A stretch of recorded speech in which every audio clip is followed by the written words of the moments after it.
Hi everybody and welcome to our channel. My name is Shavana and this is Jason. Hi.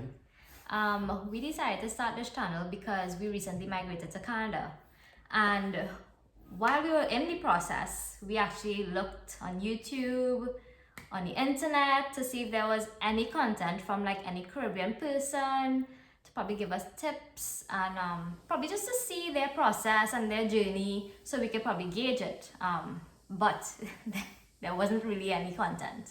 So we decided that we would share our experience with you all. Now, so we have a disclaimer.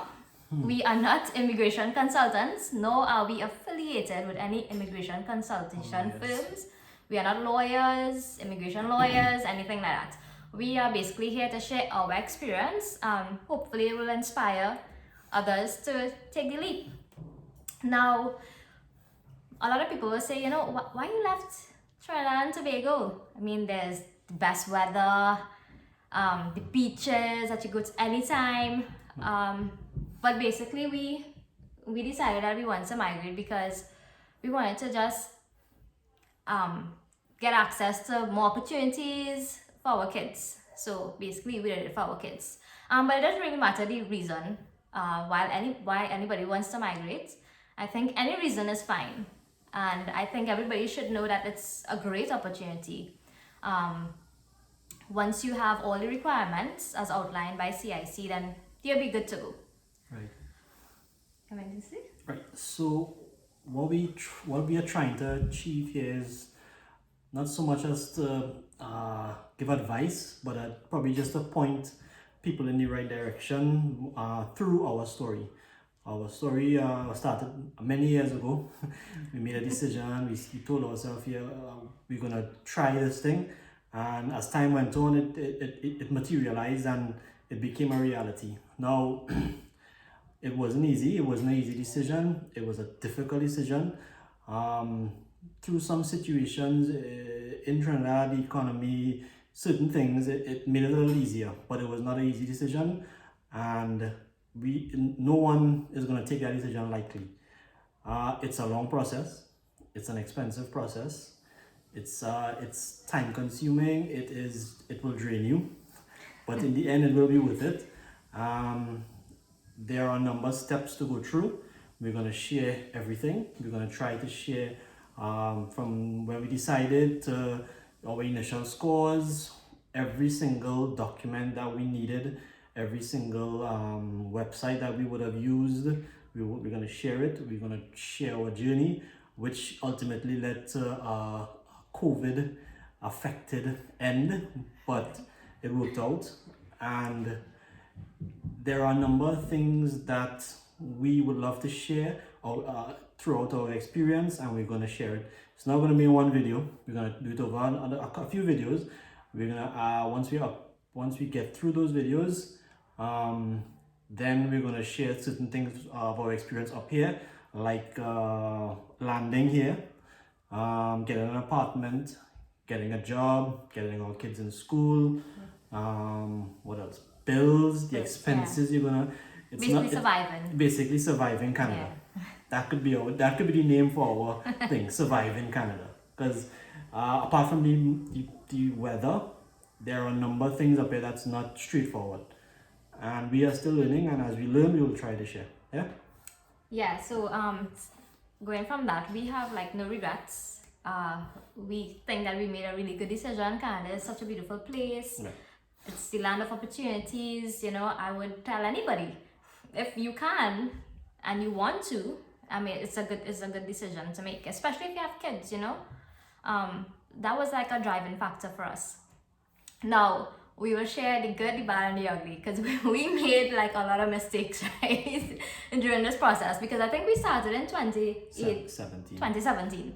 And we basically, we did a consultation with a lawyer in 2017 in December, and then basically that the year after in 2018 we started our process. So we were a little slow on it because we sold our vehicle in 2018, one of them, and then we basically had to share the struggles of the exams.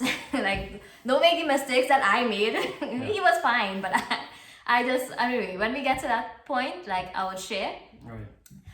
But I mean, to get started, if you are thinking about migrating, the first thing I would tell you to do is go on to Google and Google CRS Calculator. Right. Basically, the calculator, you fill out the information.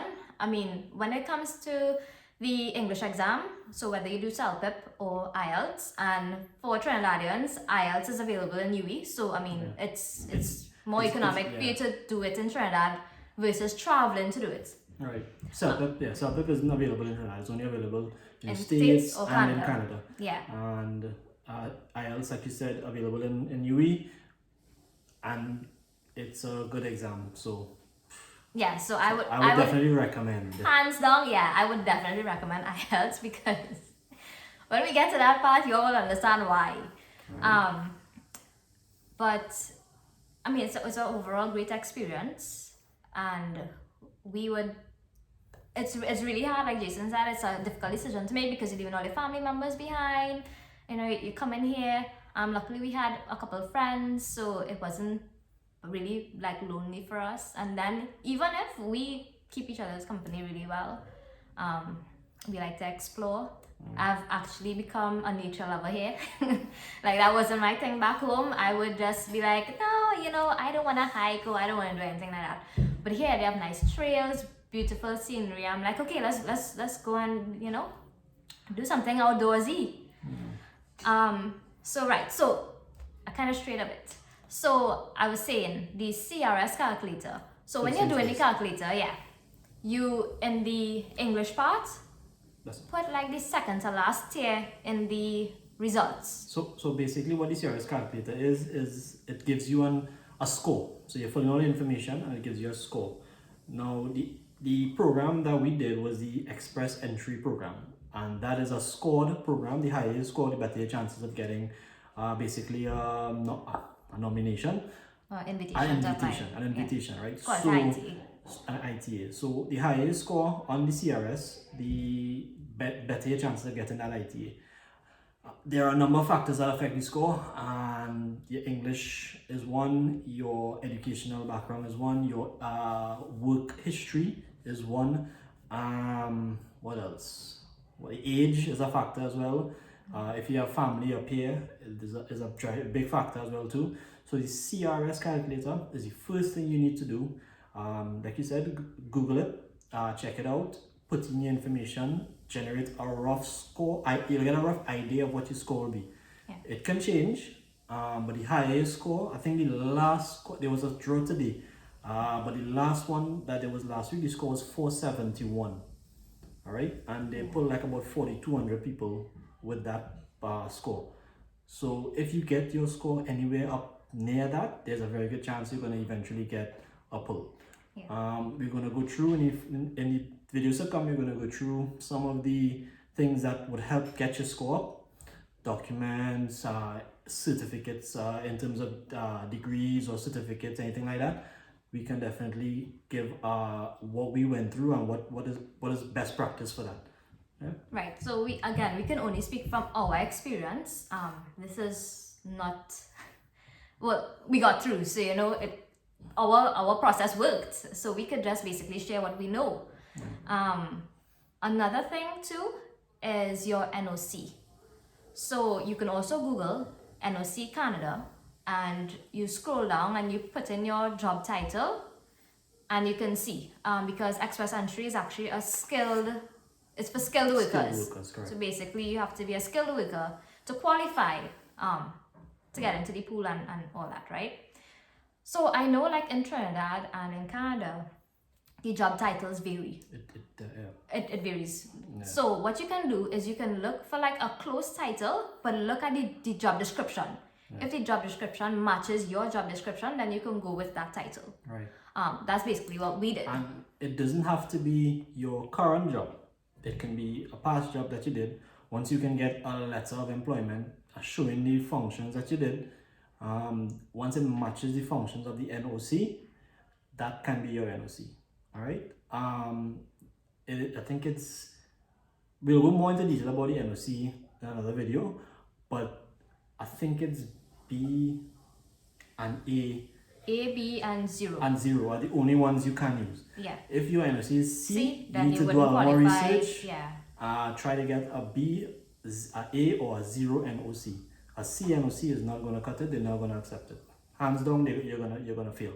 Yeah. So Right? if your job description falls anywhere in anything else other than a A, B, or 0, then you could probably get another job that will, and you know, of course, work for a while because you need to get the experience, and then you can apply.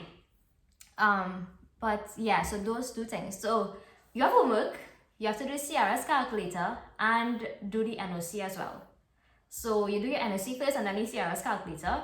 It'll give you an idea of what your score is. Right. And then in the next video, we'll go into more detail. Right. So what we're gonna do in the next video, we're gonna look at educational credentials and getting it assessed, because Canadians do not outright believe that persons outside of Canada, their educational credentials are worth anything until it's assessed by Canadian recognized equivalency assessment institutions. Yeah. All right. So they believe in something called Canadian experience. It's a real thing up here. It's going to be one of your biggest challenges up here, and it's something that you need to get right from now. All right. So even though you might have a degree from wherever, if you can't get that assessed from a Canadian, we'll give you the names of the Canadian equivalency assessment institutions. But if you can't get it assessed from them, it's not going to count. Yeah. Simple as that. So basically, if you have degrees other from any university other than or Canada University, you need to get it assessed. Assessed, correct. Yeah. All right. All right. So we do hope that this video is a little informative. You know, a lot of information. We can't give you everything in one video. It's gonna be hours long probably, but we're gonna give you piece by piece. For now, your homework: CRS calculator, plug in your information, NOC. That's your job title. That's gonna give you what the equivalent job is in Canada. Yeah. Focus on the job functions more so than the title itself. All right. Yeah. So the NOC calculator, CRS calculator. Those two things. Look at that first, and we'll cover everything else. Some more stuff in the next video. So don't forget to like, share, and subscribe. All right. Thank you for watching. Blog City Trainees. Oh yes, follow us on IG. Blog City Trainees. Blog City Trainees. Yeah. All right. Okay. Bye for now.